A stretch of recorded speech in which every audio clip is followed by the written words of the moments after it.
முதலாவதாக நான் நன்றி சொல்வது எனக்கு மிகவும் பிடித்தான பாடலாசிரியர், எழுத்தாளர், சிறந்த பெண்மணி தாமரை விமர்சித்து பேசியிருந்தாங்க. அதில் ஒரு வார்த்தை சொல்லியிருந்தாங்க. அவங்கள்ட்ட முதல்ல நான் மன்னிப்பு கேட்கிறேன். ஆனால் ஒரு விஷயம் சொல்லியிருந்தாங்க, வெற்றி என்னை இப்படி பேச வைத்துச்சுன்னு. 18 வருஷம் போராடி கொண்டே இருக்கிறேன் என் தாமரை சகோதரி அவர்களே. ஒவ்வொரு நாளும் பௌத்தனுடைய 10 நிமிடம் உன் மரணத்தை பற்றி நீ தியானி அப்படின்றாங்க. என் மரணத்தை பற்றி தியானித்துக் கொண்டே இருக்கிறேன். வெற்றி என் தலைமையில் இருந்தா இந்நேரம் நான் பெரிய பெரிய ஆளுக்கெல்லாம் படம் பண்ணியிருக்கணும். அதனால மன்னிப்பு கேட்டுக்கிறேன்.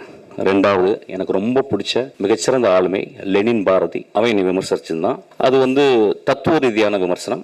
அவனுக்கும் என்னுடைய ஆழ்ந்த வருத்தத்தை மன்னிப்பையும் சொல்கிறேன். அதுக்கப்புறம் ஒரு ஆக்டர், அவர் பேர் அருள்தாஸ்.